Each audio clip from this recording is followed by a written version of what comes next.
Hello friends, जय जगन्नाथ। आज गोटे न्यू ब्लॉग को आपण स्वागत करछि। आशा करछि आपण मैंने बहुत भले थे। मु तो बहुत भले अच्छी।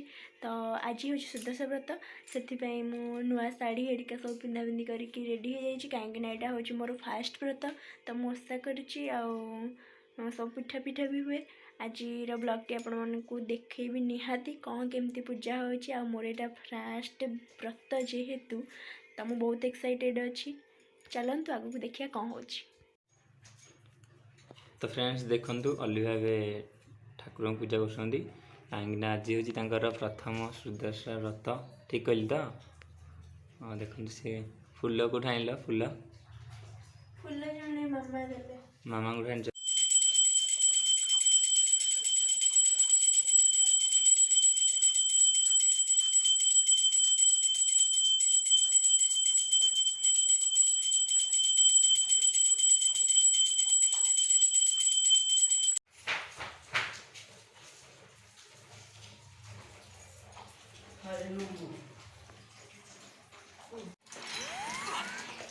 तो फ्रेंड्स ये देखो अलिभा क्षीर तेल देखते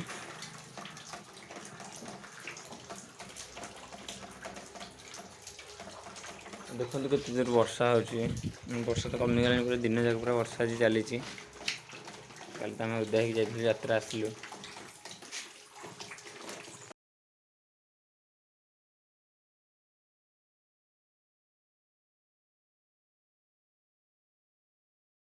एबे मु सब सामग्री रेडी करछि कहीं ना एबे पूजा आरंभ हो। एबे हमर सब पूजा पूजा आरंभ हेलानी। तो देखि पड़थि मम्मी एबे पूजा करछंती। केमती पूजा करछंती देखंतु। जदी कोडी भूलैथिबो तो क्षमा करिए।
एबे हमर सज पूजा सरीगला।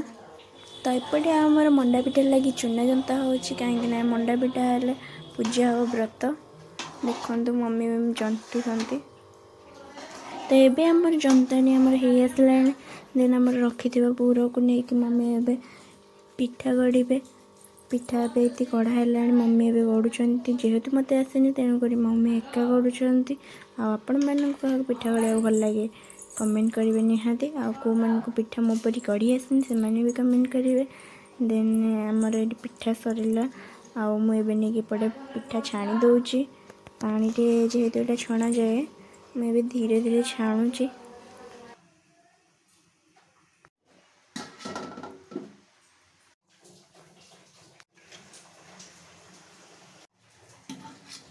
तो ये आमर पिठा पूरा पूरी अधा अधे सरी आसलानी। तेणुक मम्मी कहले पूजा करदेवाई। तो निहाती 10टा मंडा दरकार था। 10टा मंडा नहीं कि आसिक मो पूजा ए आरंभ कर सारे। व्रत पूजा सर आम व्रत लगे मुंडिया मार। मुझे पूजा जानी तेणुक मम्मी मत बताऊँच। आ धीरे धीरे पूजा आरंभ करुच्ची। तो आपण मैंने देखुन केमती पूजा कर। तो मुझे कर मोर फास्ट व्रत तेणुक धीरे सुस्थ मुझे बुले तो क्षमा करेंगे। वीडियोटा को लाइक शेयर सब्सक्राइब निहाती करेंगे। तो बहुत दिन पर ब्लॉग टी आसी। देन देखु केमती कौन है कमेंट करूँ। तो ये आम व्रत जो 10टा गंठी पड़े से पकाऊँगी। आप देखो व्रत आम पूजा की आसाला ब्राह्मण पाखे। तो ये सी गोटे गंठी पकई 9टा गंठी आम पकईबार तो पकईकि पूजा करुच्ची।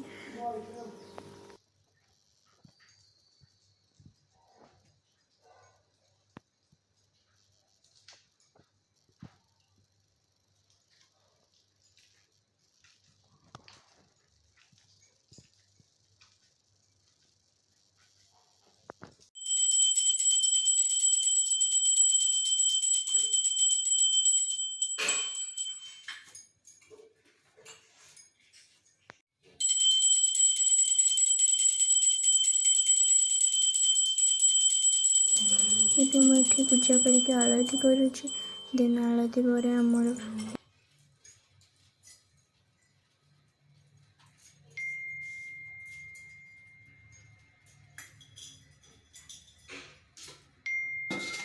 ଏବେ ମୁଁ ଭୋଗ ଲାଗି କରୁଛି।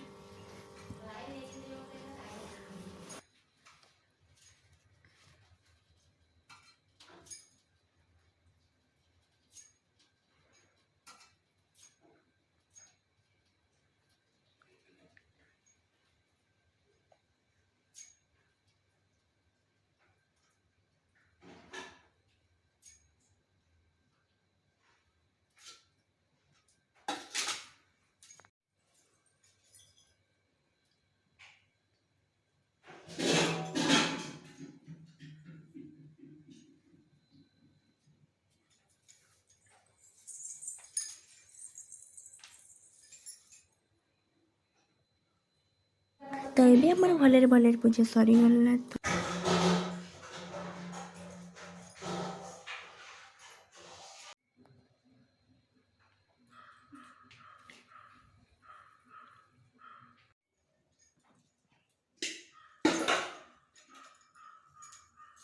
ଏବେ ମୁଁ ପୂଜା ସାରିକି ବ୍ରତ ପିନ୍ଧୁଛି ଆଉ ମମ୍ମି ସେପଟେ ପିନ୍ଧି ସାରିଲେଣି।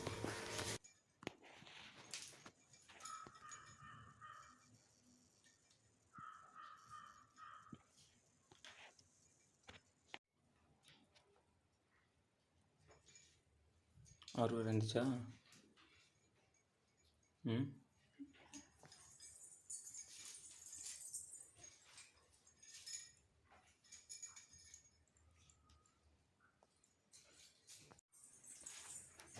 ଠାକୁରଙ୍କୁ ମୁଁ ପ୍ରଣାମ କରିସାରିକି ବଡ଼ ଲୋକଙ୍କୁ ପ୍ରଣାମ କରନ୍ତି। ତ ମୁଁ ମୋ ସ୍ୱାମୀଙ୍କି ମୁଁ ପ୍ରଣାମ କରୁଛି, ସେ ମୋତେ ଆଶୀର୍ବାଦ ଦେଉଛନ୍ତି।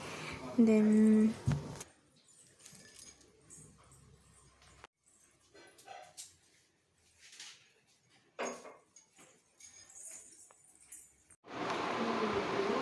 ଏବେ ମମ୍ମିଙ୍କୁ ପ୍ରଣାମ କରିସାରିକି ମୋର ଓଷା ପୂରଣ କଲି। ତ ଏବେ ମୁଁ ଭୋଗ ଟିକେ ପାଇଦେଲୁ ମମ୍ମିଙ୍କର ମୋର।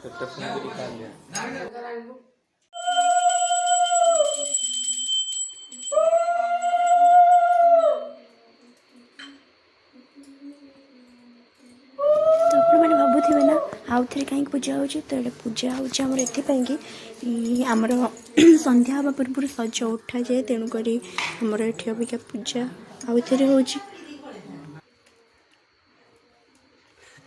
ଦେଖିଆ ହସ ଲାଗୁଛି।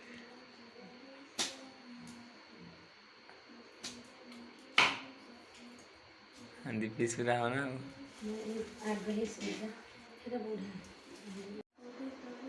ଏବେ ଆମର ପୂଜା ଫ୍ରେଣ୍ଡସ୍ ସରିଗଲାଣି, ଫାଇନାଲି ତ ଆଜିର ସନ୍ଧ୍ୟା ହେଇଗଲା, ମୁଁ ସନ୍ଧ୍ୟା ଦେଇଦେଉଛି। ଏଠି ଶେଷ କରୁଛି। ଯଦି ଭିଡ଼ିଓଟି ଭଲ ଲାଗିଥିବ ତାହେଲେ ନିହାତି ଭାବରେ ଲାଇକ୍, କମେଣ୍ଟ, ସେୟାର, ସବସ୍କ୍ରାଇବ୍ ଥିବ। ଭୁଲ ଥିଲେ କ୍ଷମା କରିବେ। ରହୁଛି, ଜୟ ଜଗନ୍ନାଥ।